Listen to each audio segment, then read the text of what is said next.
스가랴서 말씀 보고 있는데 오늘 이제 7장입니다. 오늘은 스가랴서 7장 전체를 우리가 함께 나눌 거예요. 그래서 여러분들이 성경 7장을 펼쳐놓고 처음부터 같이 따라가면 좋겠습니다.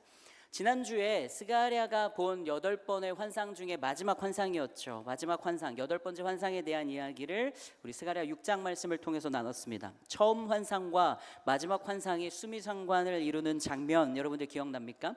1장에서 하나님이 스가랴를 통해서 처음 환상을 보여주실 때 화석류 나무 사이를 통해서 하나님의 일하심을 보여주셨던 것처럼 마지막 환상, 8번째 환상에서 스가랴서 6장은 어디? 두 구리산 사이를 통과하여 하나님 역사하시는 그 역사하심을, 일하심을 환상을 통해 보게 되어졌죠.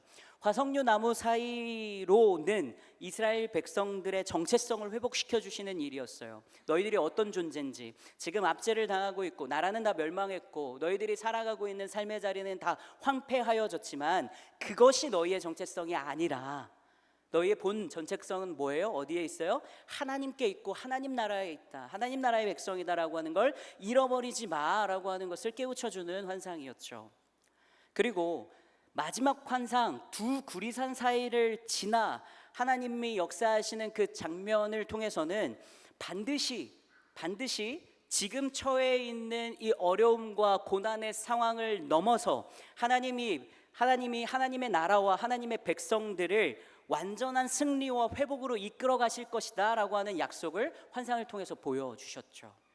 이 말씀은 오늘을 살아가는 우리에게도 굉장히 중요한 말씀들입니다. 하나님은 날마다 여러분들이 누구인지를 깨우쳐주는 그 일에 힘쓰고 계시고요, 날마다 여러분들의 삶을 완전한 승리와 회복으로 이끌어 가시는 그 일에 하나님이 열심을 내고 계심을 여러분들이 꼭 기억할 수 있게 되기를 간절히 바랍니다.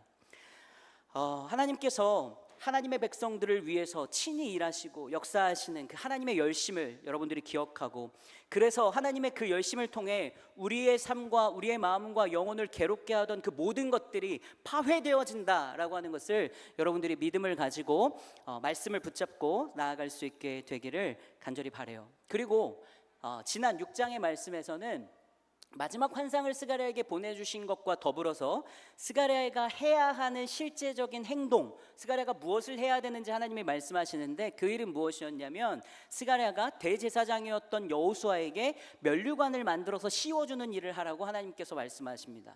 이 일은 대제사장 여호수아를 숭배하고 찬양하라라고 하는 얘기가 아니라, 하나님은 여호수아를 통해서 앞으로 장차 오실 메시아 구원자 예수 그리스도를 기다리는, 기억해보는, 바라보는 일들을 준비시키시죠. 예표한다라고 합니다.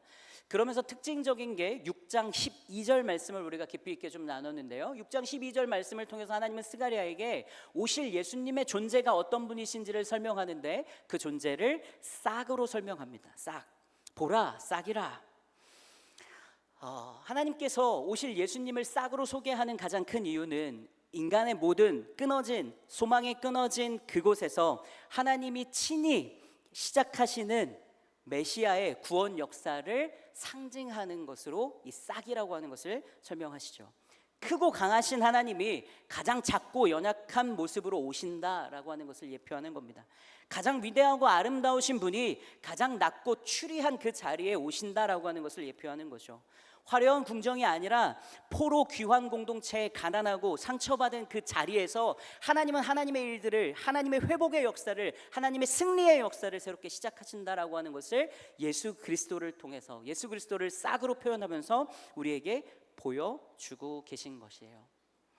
특별히 자기 곳에서 그 싹이 돋아난다라고 말씀은 이야기합니다. 하나님은 보이지 않는 곳에서, 우리의 눈에 보이지 않는 그곳에서 우리를 자라게 하시고 우리를 위해 쉬지 않고 열심을 내고 계시다. 여러분들을 살리는 일에, 여러분들을 살려서 자라게 하는 그 일에 하나님이, 예수님이 그 일을 최선을 다해 하고 계심을 우리는 말씀을 통해 배우게 됐습니다. 자, 이제 오늘은 7장입니다.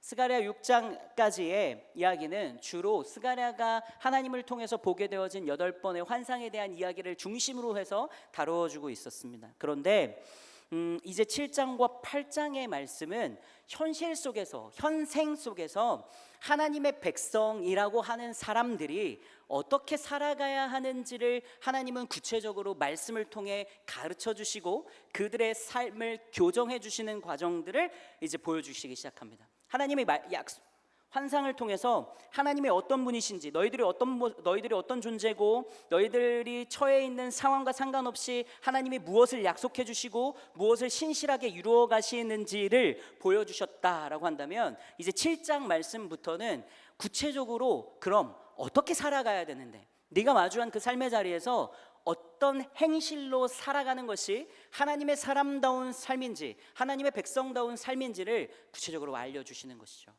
자, 이렇게 얘기하니까 여러분 어떻게 보면 스가랴서 7장의 말씀이 더 기대되지 않습니까? 여러분 말씀대로 살고 싶다면서요. 말씀대로 살아가는 것이 무엇인지 알고 싶다면서요. 7장 말씀을 보면 그 이야기를 알 수 있겠죠. 자, 1절 말씀입니다. 1절 볼게요. 다리오 왕 제4년 9째 달 곧 기슬레월 4일에 여호와의 말씀이 스가랴에게 임하니라 라고 얘기합니다. 다시 환상의 이야기가 끝나니까 스가랴가 처음 1장을 시작했을 때, 2장을 시작했을 때처럼 때를 설명하기 시작합니다. 언제 일어난 일인지를 얘기해 주죠. 다리오 왕 제4년 9째 달 곧 기슬레월이라고 하는 이 때는 언제냐면 약 기원전 518년도를 이야기합니다. 기원전 518년도라고 하는 것이 여러분들에게 낯설죠. 숫자를 얘기하면 이게 도대체 어떤 때인지 잘 모릅니다. 그런데 이때가 언제냐면 이스라엘 백성들이 바벨론에게 남유다가 멸망하고요, 포로로 붙잡혀서 끌려가서 모두 다 흩어져서 살다가 70여 년 만에 다시 돌아오게 되어집니다. 고레스 칙령을 통해서 페르시아 제국의 바벨론이 다 멸망하고 난 이유가 되어졌죠. 페르시아 제국의 고레스 칙령을 통해서 이스라엘 백성들이 귀환하는, 첫 번째 귀환하는 세대가 생기는데, 그 첫 번째 귀환 세대가 돌아와서 성전을 재건하기 시작한 것이 기원전 BC 520년입니다. 그런데 오늘 우리가 같이 읽고 있는 스가랴서 7장 말씀에서 얘기하고 있는 이 스가랴의 이때는 518년을 얘기하는 것이거든요.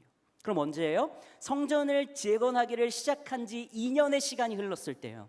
자, 그럼 이때가 언젠지 아직도 감이 잘 오지 않죠. 그럼 한 가지를 더 알아야 됩니다. 그것은 무엇이냐면 성전이 얼마 만에 재건되어지게 됐을까요? 예전에 설명한 적이 있는데, 우리가 학계 말씀과 스가랴서 말씀을 보면서 여러분들에게 설명한 적이 있는데 기억하는 친구는 없겠죠.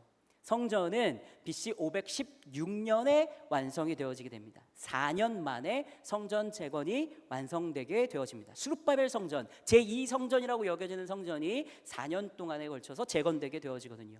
자, 520년에 시작해서 516년에 마치게 되어지는데, 지금 오늘 하나님께서 스가랴에게 찾아가서 말씀하시는 이때는 518년이라는 때입니다.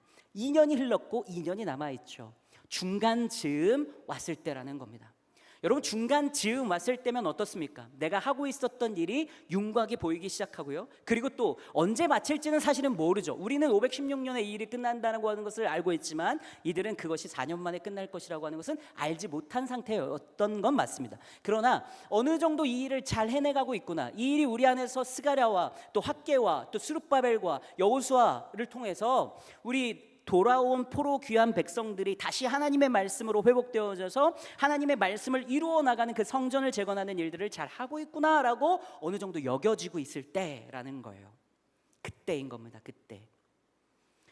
자, 그때 어떤 일들이 일어났는지 2절과 3절로 넘어가 볼게요. 2절과 3절을 보면 이렇게 얘기합니다. 그때에 베들 사람이 사레셀과 레겜멜렉과 그의 부하들을 보내어 여호와께 은혜를 구하고 만군의 여호와의 전에 있는 제사장들과 선지자들에게 물어 이르되 내가 여러 해 동안 행한 대로 5월 중에 울며 근신하리까 하매라고 얘기합니다.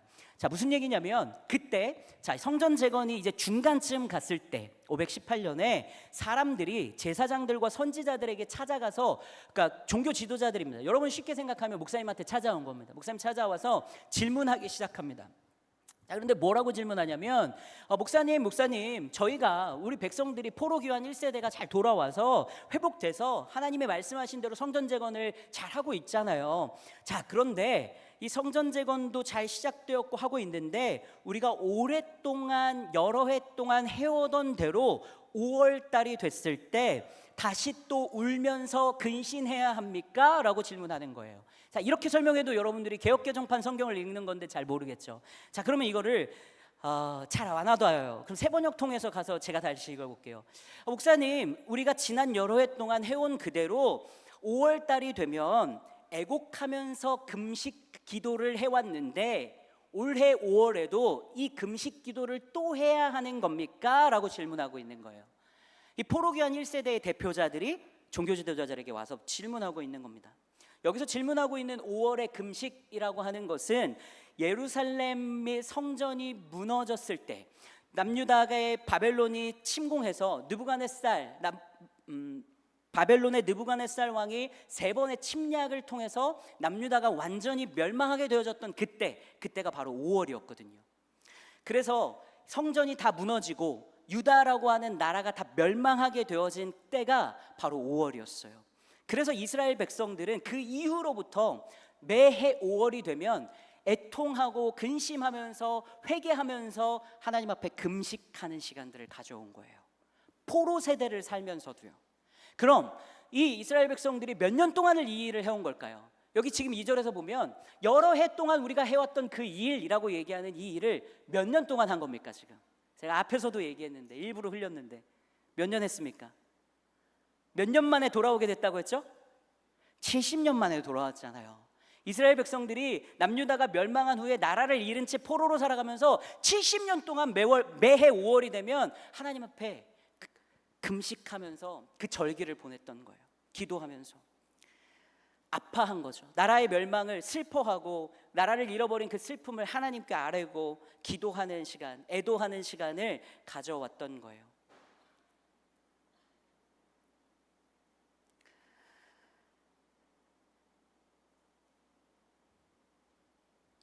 (70년이라고) 하는 그 긴 시간 동안 나라가 멸망한 후에 포로가 되었음에도 불구하고 그들은 나라를 잃어버린 그 순간을 기억하면서 하나님께 기도해오고 있었던 것이죠.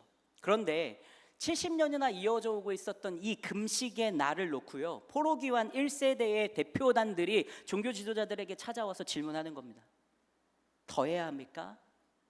일 더 해야 하는 겁니까? 언제까지 해야 되는 겁니까? 보세요. 지금은 우리가 다 돌아오게 됐고요. 성전도 재건하는 일이 잘 되고 있지 않습니까? 그런데 5월의 금식, 이 일 계속해야 되는 겁니까? 성전 재건이 막바지에 다다르자 성전이 다시 지어지고 있는데도 이 금식을 계속해야 하는 것인가? 나라가 회복되어지고 있는 것이 눈에 보여지고 있는 그때를 마주하면서 나라의 멸망과 아픔과 상처를 놓고 기도하는 그 일을, 하나님 앞에 엎드리는 일을 이제 그만해도 되는 거 아닙니까? 라고 마음에서 우러나오는 일들을 질문하고 있는 것이었습니다. 그 질문을 듣고요, 4절을 보니까요, 스가랴가 하나님의 말씀이 임하여 대답하기 시작한다라고 얘기합니다. 그리고 5절과 6절에서 스가랴는 하나님이 주신 그 말씀을 굉장히 직설적으로 이 백성들에게 얘기해 나가기 시작합니다. 5절을 보면요, 70년 동안 5월과 7월에 해온 금식이 날 위해서 한 게 맞아? 라고 하나님은 다시 되질문합니다. 백성들은 5월의 금식에 대한 이야기를 질문했는데 하나님은 스가랴를 통해서 5월과 7월에 해오고 있었던 금식에 대해서 이야기합니다. 자, 5월은 나라의 멸망, 남유다가 바벨론에 의해서 느부갓네살 왕으로 인해서 완전히 멸망한 그날을 얘기하는 것이고, 유다 백성들은 70여 년간 1년에 2번을 금식해오고 있었습니다. 7월에도 금식해오고 있었어요. 7월의 금식은 어떤 날이었냐면, 남유다가 멸망한 후에 유다 땅 안에 여전히 남아있는 유다 백성들이 살고 있었거든요. 포로로 끌려간 사람들도 있었지만 남은 사람들도 있었어요. 여러분, 근데 성경을 통해서 보면요, 어떤 사람들이 포로로 끌려갔는지를 우리가 힌트를 찾을 수 있죠. 어떤 사람들이 끌려갔습니까? 다니엘을 생각해 볼게요. 어떤 사람? 잘생기고 뛰어나고 똑똑한 사람들이 끌려갔습니다. 그럼 유다 땅 안에 남아져 있었던 사람들은 누굴까요? 가난하고 병들고 별 볼 것 없는 사람들이 줄을 이루어서 남아져 있었죠. 그런데 그 남아있는 유다 땅의 사람들을요, 느부갓네살 왕은 그들을 다스리도록 그달랴라고 하는 한 사람을 그 남유다에 남아있는 사람들의 총독으로 세워줍니다. 정치 지도자로 세워주는 거예요. 그달랴라고 하는 사람. 이 그달랴라고 하는 사람은 신앙도 가지고 있었고요, 그리고 온전한 마음을 가지고 있었던 지도자 중에 한 사람이었어요. 그리고 그때 당시에 그달랴가 통치할 때 우리가 또 잘 알고 있는 선지자 중에, 대선지자 중에 한 사람인 예레미야를 통해 하나님이 말씀하고 계셨거든요. 예레미야도 이 그달랴의 총독의 통치에 따라서 함께 남아있는 유다 백성들을 다스리는 일들을 해오고 있었던 때였어요. 하나님은 남유다가 다 멸망했음에도 불구하고 우리가 다니엘서를 통해서 느부갓네살 왕의 꿈을 보고 그 꿈 안에서 하나님이 한 그루터기를 남겨두라라고 얘기하셨던 것처럼 남유다의 완전한 멸망이 아니라 다시 시작할 수 있는 회복의 뿌리를 남겨주셨던 거예요, 그달랴와 예레미야를 통해. 그래서 실제로 이 그달랴 총독의 통치를 통해서 유다 땅에 남은 자들이 그 회복을 이루어갈 수 있는 시간들을 살아가고 있었거든요. 그런데 여러분, 예레미야 41장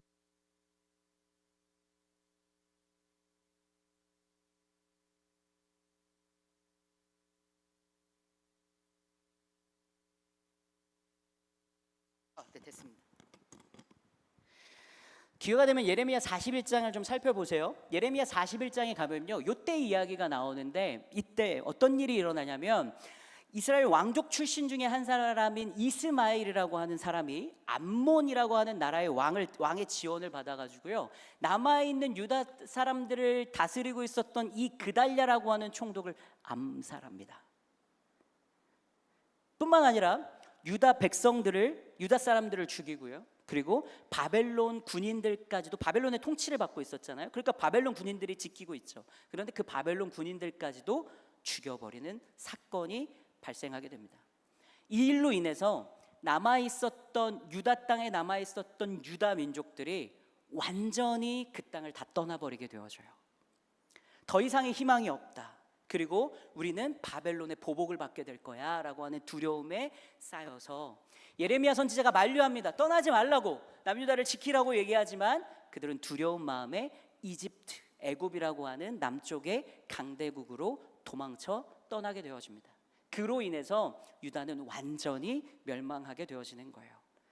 자, 그래서 이스라엘 백성들은, 유다 백성들은 5월과 7월에 바벨론이라고 하는 제국을 통해서 나라가 멸망한 그 5월이라고 하는 때, 그리고 그달랴라고 하는 총독이 목숨을 잃게 됨으로 인해서 완전한 그 희망을 잃어버리게 된 때를 기억하면서 매해 5월과 7월을 기억하면서 금식해오고 있는 일을 70년간 해오고 있었던 거예요. 그런데 그 일을 계속해야 됩니까? 이제 그만하면 안 됩니까? 라고 얘기하는 이 유다 백성들에게 하나님은 그만해, 아니야, 더 해야 돼 라고 얘기하는 것이 아니라 이렇게 얘기합니다. 네가 하고 있는 그 금식이라고 하는 거 날 위해서 한 거 맞아? 네가 하고 있는 그 일 날 위해서 하고 있는 거 맞아?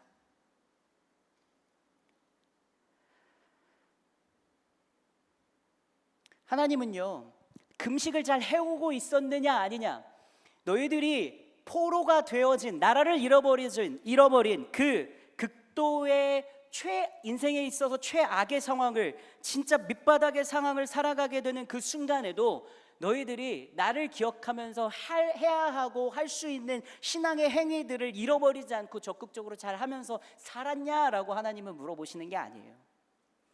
1년에 52번 있는 주일에 예배 시간에 여러분들이 단 한 번도 빠지지 않았냐, 여러분들이 여러 가지 콜링을 통해서 섬기고 있는 수많은 봉사의 자리와 헌신의 자리들을 잘 지켜왔냐라고 하나님 물어보는 게 아니라는 거예요. 여러분, 빠짐없이 헌금했냐 하지 않았냐 하나님께서 체크하고 있는 장면이 아닌 거예요. 하나님 뭐를 물어보시는 거냐면 너희들의 마음의 중심과 마음의 동기가 어땠냐라고 하는 것을 하나님 물어보는 거예요. 너는 분명히 행위는 하고 있지만 그 일을 70년간이나 충분히 멈출 수 있었고 그만할 수도 있는 그 일을 잘해오고 있었어. 그런데 그게 중요한 게 아니라 그 진짜로 했냐라는 거죠. 금식은 했지만 그 금식을 왜, 무엇으로 했느냐라고 하는 것을 하나님 꼬집고 계시는 거예요. 마음의 중심이 진짜 나를 향해서 한 것이냐 아니면 너를 위해서 한 것이냐라고 질문하고 있는 겁니다. 예배, 봉사, 그 모든 것이 정말 여러분 하나님을 위해서 하고 있는 겁니까? 아니면 여러분들이 인생의 안위를 위해서 하고 계신 겁니까? 여러분들의 오늘과 내일이 더 평안하고 평화롭고 더 좋은 잘됨을 위해서 여러분들 예배드리고 계십니까? 헌신합니까? 충성합니까? 섬깁니까? 수고합니까? 이 자리에 나오셨습니까? 그런 여러분들에게 하나님 질문하는 거예요. 그거 날 위해서 하고 있는 거 맞아? 그러면서 계속해서 이어가요. 6절 말씀을 가면요, 금식하는 일 뿐만 아니라 네가 먹고 마시는 것도, 네가 축제를 벌이고 잔치를 벌이고 있는 그 일들도, 네가 즐거워하고 기뻐하는 일들이죠. 즐거워하고 기뻐하는 일, 감사한다라고 여겨지는 그 일들도 너 자신을 위해서 하고 있는 거 아니야? 너가 신나하고 좋아하고 즐겨하는 그 일들 하나님을 위해서 하고 있는 거 맞아? 널 위해서 하고 있는 거 아니야? 하나님이 중심이 아니라 자기 자신을 중심에 둔 채 살고 있는 거 아니야? 라고 하나님은 질문에 질문으로 답변을 해주고 계신 거예요.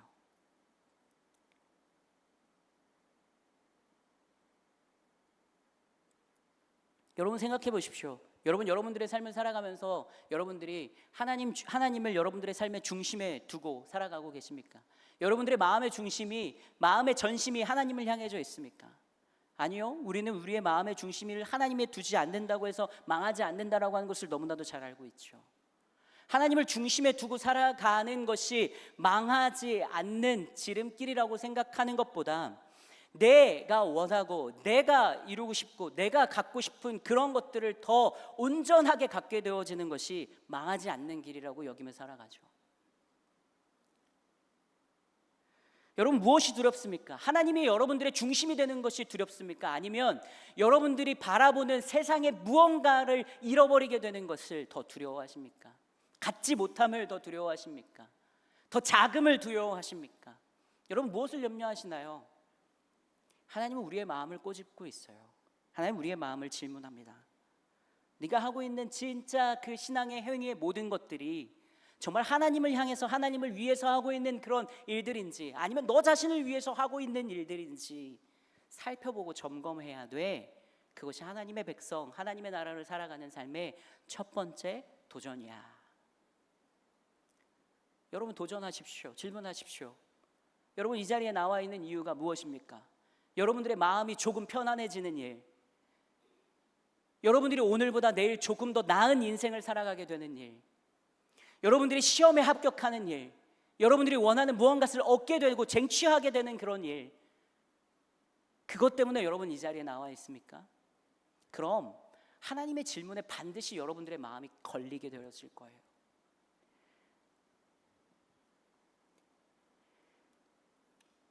자, 하나님 그러면서 오늘 본문의 말씀으로 이제 이어지는데요, 8절로 가면서 스가랴에게 임해서 말씀하시는데 9절로 가니 어떻게 살아가야 되는 것이 하나님의 말씀과 뜻을 따라서 사는 삶인지를 하나님 구체적으로 가르쳐 주십니다. 자, 그런데 오늘 여기서 하고 있는 이야기는요, 이 말씀은 이미 이사야를 통해서도요, 예레미야를 통해서도요, 아모스를 통해서도요, 미가를 통해서도요, 하나님이 계속해서 반복해 왔었던 일이에요. 아마 여러분들도 이 말씀을 읽으면서요, 이건 무조건 들어봤을, 하나님이 하셨을 법한 이야기야 라고 여길 만한 일들을 하나님이 얘기하십니다. 9절을 봅니다. 진실한 재판, 인애와 긍휼을 베푸는 것. 10절을 갑니다. 가부와 고아와 나그네와 궁핍한 자를 압제하지 않는 것, 서로 헤아려 마음에 도모하지 마는 것. 자, 서로 정의롭게 대하세요. 이웃을 사랑하세요. 자비를 베푸세요. 과부와 고아들과 나그네와 가난한 자들이라고 여겨지는 연약한 자들을 착취하지 마세요. 그리고 서로 음모와 계략을 꾸미면서 서로에게 악한 마음을 품지 마세요. 이것은 악입니다. 여러분 이 이야기가 여러분 처음 들어보십니까? 여러분들도 이미 숱하게 들어왔었고 이미 숱하게 알고 있는 하나님의 말씀이죠. 유다 백성들 또한 마찬가지였습니다. 하나님 동일한 말씀, 동일한 마음, 동일한 뜻하심으로 말씀을 주셨는데, 그런데 무엇이 이루어진 것이 아닙니까? 그 말씀에 따라 사는 삶이 없었던 거죠. 그 말씀을 따라 듣고 그 말씀대로 사는 삶이 그들에게 존재하지 않았던 거죠. 하나님이 이 말씀을 지적하는 겁니다. 내가 너희들에게 말씀을 주는데, 내가 너희들에게 살아갈 삶의 방향을 가르쳐주고 너희들의 삶을 교정하는데 그것은 전혀 새로운 것이 아니야. 나는 동일한 말로 너희들을 계속 인도해 왔어. 그것은 뭐예요? 진실한 재판, 편파 없이 치우치지 않는 마음과 관계로 살아가. 그리고 인애를 베푸는 마음, 헤세드라고 하는 것, 변하지 않는 사랑으로 사랑해줘. 이 헤세드는 하나님이 우리를 사랑하신 방식으로 서로를 사랑하면 사랑해. 내가 사랑할 수 있고 사랑하고 싶은 사람만 사랑하는 것이 아니라 사랑하지 못하겠고 사랑하고 싶지 않은 사람도 사랑하면서 살아. 긍휼히 여겨줘. 라하밈이라고 하는 원어를 씁니다. 이 단어는 어떤 단어냐면 이 단어의 원어의 어원은 자궁에 있습니다. 여성의 자궁을 뜻합니다. 무슨 얘기냐? 어머니가 뱃속에 아이를 품는 것 같이 긍휼히 여기라는 거예요. 단순히 불쌍히 여긴다라고 하는 것이 아니라 그 사람이 정말 내 안에 들어와 있는 것처럼 여겨주라는 거예요. 나와 한 몸을 이루고 있는 것처럼 내가 내 사랑으로 보살피고 아끼고 정성 들여 키워내야 하는 것처럼 서로가 서로를 대해주라는 거죠. 약자를 향해서 압제하지 말라고요. 다른 사람을, 누군가를, 내가 가지고 있는 남들보다 조금 더 있는 그 힘, 돈일 수도 있고요, 뭐 다양하죠. 학업, 뭐 지식일 수도 있고요, 능력일 수도 있고요, 여러 가지일 수 있습니다. 그것들을 통해서 꼼짝 못하게 하지 않는 거, 그렇게 하지 마. 그리고 악을 품지 마. 마음속에 악을 꾸미며 살아가지 마. 악을 키워내며 살아가지 마. 여러분, 이것이 하나님의 뜻이라는 거예요. 그런데 어떻게 살았냐? 너희들의 삶의 실제는 어떻냐? 하나님이 얘기해 주십니다. 하나님 5가지를 도전하시고 그 5가지로 어떻게 살았는지를 설명해 주세요. 첫 번째는 듣지 않았지. 너희들의 태도가 교정돼야 돼. 두 번째, 등을 돌렸지. 순종을 거부하는 행동과 실제적인 삶이 있었지. 말씀은 듣지만 삶에는 적용하지 않았던, 말씀은 듣고 있죠. 여러분들 예배는 참석하죠. 설교는 듣고 있죠. 성경을 읽는 소리도 듣죠. 그러나 그 말씀대로 살지는 않죠. 삶은 없는 겁니다. 세 번째로는 거역했다, 귀를 막았다라고 합니다. 차단하고 피하는 겁니다. 내 삶의 시간과 공간 속에서 살아계신 하나님이 임재를 차단하고 피하면서 살아가는 삶의 순간들이 여러분 얼마나 많습니까? 여러분, 하나님이 이곳에만 계십니까? 여러분, 하나님의 임재가, 하나님의 살아계심이 이 부평 교회 안에만 있습니까? 아니요, 전혀 그렇지 않아요. 여러분들이 오늘 예배를 드리고 삶의 자리로 나간 이 문 밖에 나가는 그 모든 순간에 여러분들의 모든 삶의 자리에 하나님이 살아계시죠. 그런데 왜 하나님의 살아계심을 여러분들이 실제로 경험하지 못합니까? 하나님이 살아계시지 않아서? 하나님이 나에게는 자기 자신을 선명하고 분명하게 보여주지 않아서? 아니요, 내가 그 하나님을 차단하고 있기 때문에, 피하고 있기 때문이죠. 그리고 네 번째로는 마음을 금강석 같게 했다라고 얘기합니다. 금강석이라고 하는 거 뭐 화강석이냐, 뭐 이 다이아몬드 같은 뭐 그런 뭐냐라고 하는 거 뭐 다 필요 없습니다. 아주 단단한 돌을 얘기합니다. 빈틈이 없어서 어떠한 것도 그 틈 사이로 들어갈 수 없는 상태를 말하는 겁니다. 마음이 그렇게 딱딱하게 굳어져 버렸다라는 거죠. 말씀이 들어갈 틈이 없는 겁니다. 그리고 마지막 5번째는 율법을 거절했다. 하나님의 말씀을 거절한 채, 하나님의 말씀 없이 살아가는 삶, 이렇게 살아가는 것이 너희들의 삶의 실제 아니냐.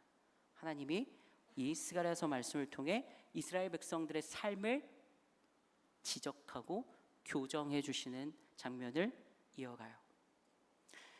여러분들은 어떻습니까? 여러분들은 어떠세요? 여러분들이 하나님 앞에 서서 하나님을 위해서 한다라고 하는 그 모든 일들이 정말 하나님을 위해서 하는 것입니까? 나를 위해서 하고 있지 않나요? 여러분, 나의 잘됨과 나의 괜찮아짐과 나의 좋아짐과 나를 위해서 여러분들 오늘도 이 자리에 앉아있지 않습니까? 사실 그것만으로도 고맙고 감사해요. 그것만으로도 고맙고 감사해요.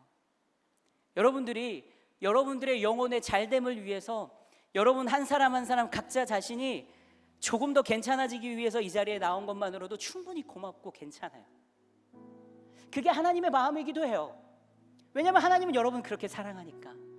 하나님이 여러분들의 삶의 자리에서 그 치열함 속에서 찢기고 갈려서 그렇게 피투성이가 된 채로 그냥 살아가는 모습 보고 싶지 않으시죠? 그래서 그 마음을 좀 위로받고 싶고, 그 마음을 좀 해결하고 싶고, 그 마음의 어둠을 좀 빛으로 회복하고 싶어서 이 자리에 나온 거 괜찮아요.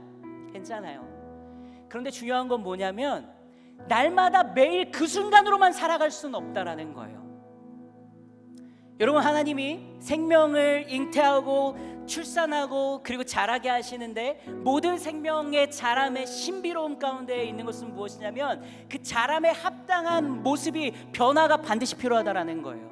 태어나자마자는 엄마의 젖을 먹어요. 그런데 조금 있으면 이유식을 먹죠. 그리고 사람다운 밥을 먹기 시작해요. 변화가 필요한 거예요. 여러분들이 하나님 안에서 회복을 취하고 하나님 안에서 위로를 얻고 하나님의 사랑으로 충분해지는 그 시간들을 갖게 되어지는 것 필요한 일입니다. 그 시간을 충분히 이곳에서 경험하고 누리십시오. 그런데 문제는 뭐냐면 거기에만 머물러 있어서는 안 된다라는 거예요. 앉은뱅이의 자리에서만 머물러 있어서는 안 된다라는 거예요. 하나님은 여러분들에게 걷고 뛰면서 이 세상을 누비고 누릴 수 있는 수많은 축복을 선물로 주시는 분이라는 거예요. 하나님은 여러분들과 함께 그 일을 하시고 싶어 하세요. 하나님 나라를 아름답게 세워나가는 그 일을 여러분들과 함께 하고 싶어 하신단 말이에요. 자, 그러면 무엇이 필요하냐면 내 마음을 위해서, 나를 위해서만 살아가고 나를 위해서만 행했었던 그 모든 것들을 멈추고 하나님을 바라보고 하나님을 위해서 살아가는 삶의 전환점과 도전들이 우리에게 필요하다라는 거예요. 그 변화들이 우리에게 필요하다라는 거예요. 저는 우리 공동체에게 하나님이 왜 스가랴 말씀을 주실까, 이게 너무 궁금했는데, 하루하루를 지날 때마다, 선교 가서 말씀을 펼치고 선교 가서 하루하루를 살아갈 때마다, 그리고 우리가 수련회를 준비하면서 나아갈 때마다, 여러분 한 사람 한 사람의 이야기를 듣고 신방할 때마다 하나님이 왜 이 말씀을 주시는지 너무 선명하고 분명해져요. 하나님 여러분 너무 사랑하세요. 그래서 그 사랑으로 여러분들을 완전히 덮고 싶어 하세요. 그 사랑으로 여러분들을 다시 일으키고 회복시키고 싶어 하세요. 그런데 거기서 멈추는 것이 아니라 그 사랑의 힘과 능력으로 이제 이 땅과 이 세상을 다시 하나님의 말씀과 그 사랑의 힘으로 압도해가는 한 사람이 필요하신 거예요. 언제까지 그 사랑의 품 안에서만 그냥 어화둥둥하면서 지나갈 수 있겠냐라는 거예요. 여러분들이 그 사랑으로 덮여졌으면 일어나 하나님의 말씀대로, 그 말씀대로 살아가 이 땅에 하나님의 수많은 사랑하는 그 사람들을 새롭게 살려내는 그 일들을 함께 해줄 수 있어야 되지 않겠습니까? 하나님이 열심을 내시는 그 열심에, 우리가 보이지 않는 그 곳에서 열심을 내시는 그 하나님의 열심에 여러분들의 손을 맞잡아주고 여러분들의 발을 함께 내딛어 주어서 같이 그 일을 이루어갈 그 시간들이 필요하지 않겠습니까? 진실한 재판, 편파 없는, 치우치지 않는 마음으로 서로가 서로를 대하고 인애를 베푸는 일, 하나님의 방식대로 살아가는 사람, 그리고 긍휼히 여겨주는 마음, 엄마가 아기를 품은 것처럼 그 누군가를 사랑의 마음으로 품어주고, 약한 사람을, 소외된 사람을, 병든 사람을 그냥 지나치지 않고 그들의 곁이 되어줘서 함께 살아가줄 수 있는 한 사람, 그리고 악한 마음을 내려놓고 선한 마음으로, 예수님의 마음으로 이 땅과 이 시간을 살아줄 수 있는 한 사람. 여러분, 압도한다라고 하는 건 큰 힘이 필요하죠. 광장에 큰 힘이 있을 때 우리는 그것이 압도한다라고 얘기해요. 그런데 여러분, 하나님을 바라보면 바라볼수록요, 하나님이 우리에게 말씀을 통해서 가르쳐 주시는 그 가르침을 생각하면 생각할수록요, 하나님의 압도는요 다른 데 있지 않아요. 사랑으로 스며들어요. 사랑으로 끝을 내요. 사랑으로 말을 하고 사랑으로 완전을 이루어가는 것이 하나님의 압도예요. 우리가 가고 싶은 길은 오늘 우리에게 주신 그 말씀에 있어요. 하나님 사랑하는 마음으로, 하나님 사랑하는 삶의 모습으로 살아갈게요. 그리고 하나님이 가르쳐 주신 그 사랑의 방법대로 내 삶의 자리에서 사랑하며 살아갈게요. 내가 마주한 삶의 현실에서 같이 함께 살아가야 되는 내 모든 곁들을, 내 이웃들을 하나님의 사랑으로 사랑해 볼게요. 그 사랑으로 살려내 볼게요. 하나님, 이것이 우리 공동체의 삶이 되기를 원해요. 이 마음이 저와 여러분 모두에게 있기를 간절히 바랍니다. 같이 찬양해 볼까요?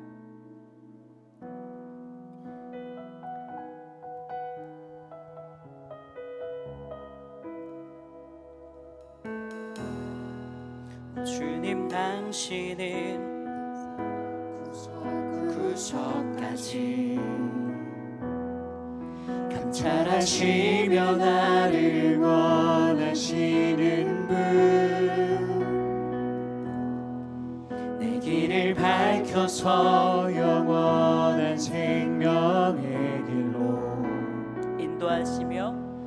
인도하시며 나를 격려하시는 오 주님 당신은 오 주님 당신은 내 삶 구석구석까지 감찰하시며 나를 응원하시는 분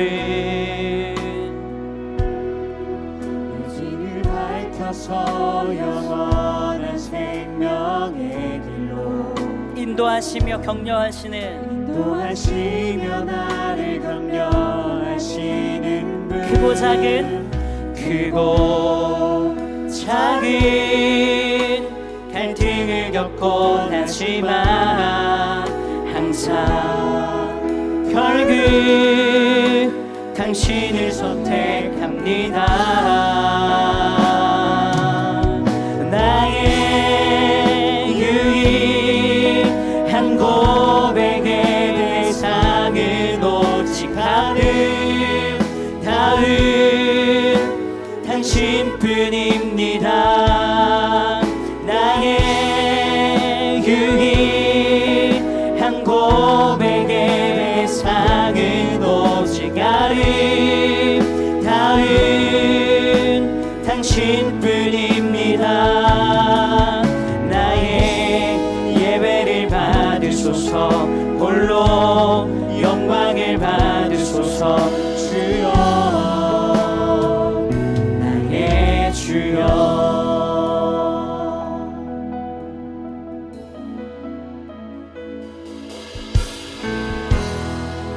주님 당신은 내 삶 구석구석까지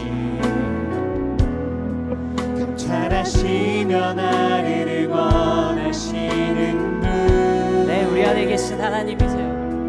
내 길을 밝혀서 영원한 생명의 길로 인도하시며 나를 격려하시는 인도하시며 나를 격려하시는 분 크고 작은 갈등을 겪곤 하지만 그러나 항상 결국 우리는요 당신을 선택합니다.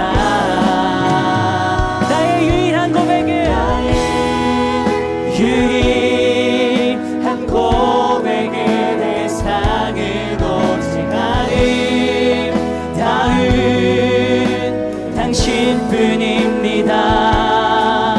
나의 유일한 고백의 대상은 오직 아름다운 당신뿐 나의 유일한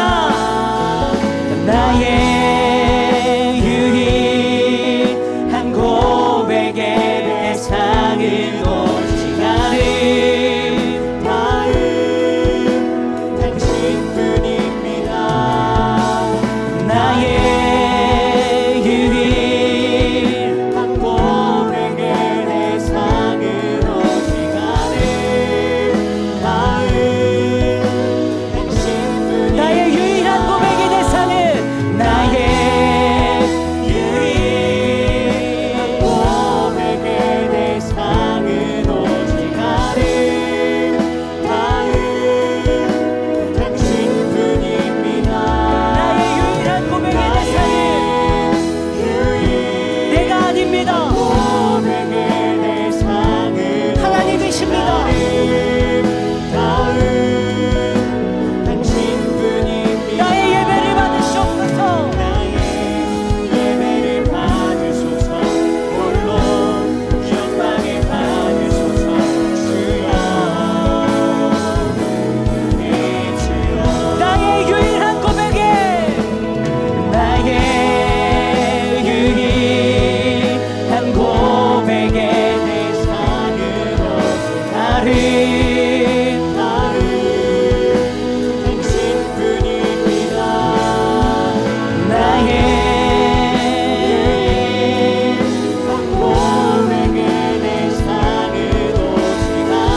하나님 앞에 나아가십시오.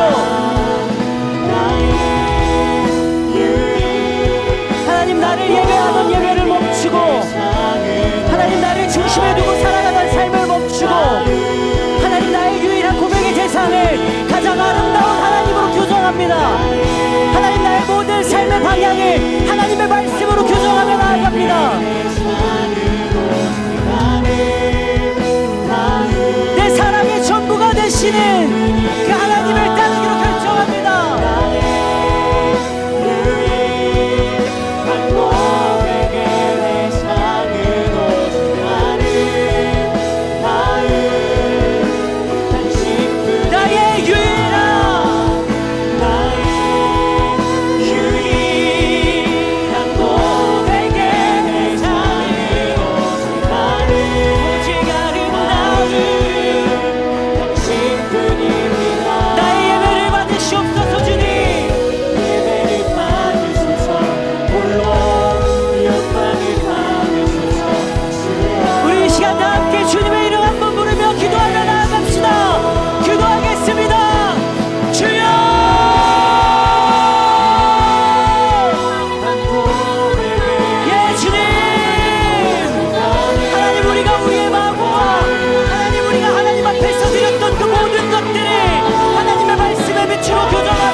주옵소서 주여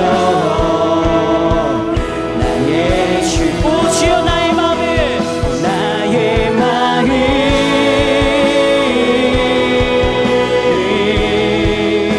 주님께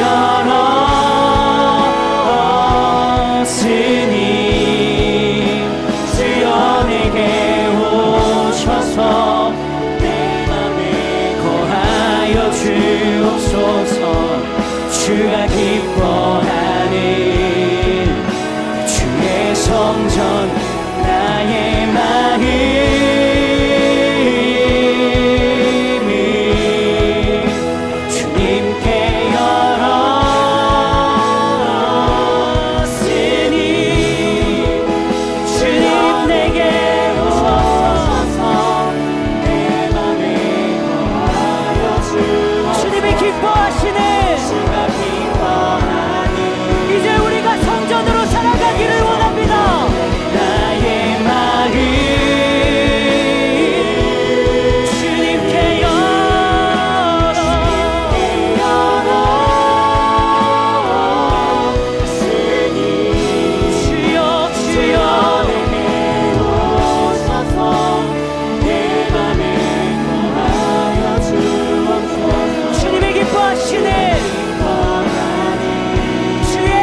성전되게 하소서.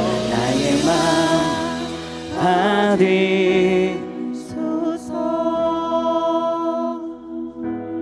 오셔서 주님의 처소 삼으소서. 나의 전부이신 나의 전부이신 내 마음을 받아주소서. 내 마음을 받아주소서. 나의 마음 받으소서. 나의 마음 받으소서. 오셔서 처소 삼으소서. 오셔서 주님의 처소 삼으소서. 나의 전부이신 나의 전부이신 주여 내 마음을 주여 내 마음을 받아주소서.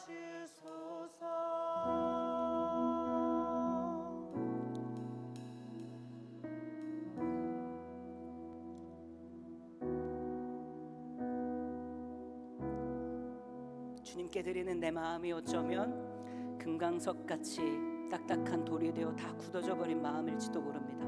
그런데 하나님, 내가 다시 하나님을 바라보기로 결정하고 또 하나님의 음성을 들어보려고 애써 보려고 합니다. 그리고 하나님을 향해 보고자 합니다. 그렇게 우리의 마음의 방향을, 삶의 방향을, 사랑의 방향을 돌이켜갈 때 딱딱하게 굳었었던 그 모든 마음이 부드럽고 온전하고 완전한 마음으로 새롭게 되어질 수 있도록 하나님 도와주시옵소서. 하나님, 우리가 이제 8월을 시작하면서 매일 저녁 함께 모여 말씀을 읽고 기도하고 하나님을 찬양하려고 합니다. 그 일을 하는 이유는 내가 더 많은 복을 받고 더 많은 은혜를 받고 싶어서가 아니라 하나님을 알고 싶고 하나님과 함께하고 싶고 하나님 안에 거하는 기쁨을 누리고 싶어서, 그래서 그 기쁨과 그 누림의 힘으로 우리를 부르신 삶의 자리를 압도해 가고 싶어서 하나님, 우리가 그 일들 시작해 보려고 합니다. 하나님, 우리의 삶이 정돈되어지게 하여 주십시오. 우리의 삶이 하나님 말씀을 향할 수 있도록 도와주시고 하나님 앞에 엎드려 기도하는 일을 즐거워할 수 있도록 교정하여 주십시오. 오늘 우리에게 말씀하여 주신 스가랴의 7장의 말씀처럼 우리가 가져야 할 것, 오직 하나님의 사랑을 닮아 하나님의 말씀대로 사랑하며 살아가는 그 삶인 줄 믿습니다. 그 삶 잘 살아낼 수 있는 방법은 우리가 그 말씀 안에 거하고 그 사랑이신 당신과 깊이 사귐의 교제를 이룰 때 가능할 줄 믿습니다. 우리가 그렇게 우리의 삶을 새롭게 교정하고 하나님 안에서, 믿음 안에서, 은혜 안에서 잘 자라갈 수 있도록 도와주시옵소서. 이제는 우리 주 예수 그리스도의 은혜와 하나님의 크신 사랑과 성령님의 교통하심이 우리 사랑하는 부평교회 청년들 위해, 그리고 이들의 삶의 자리 위에, 그리고 나라와 민족 위에, 그리고 하나님이 너무 사랑하시는 이 열방과 온 백성들 위해 영원히 함께 하시기를 간절히 축원합니다. 아멘.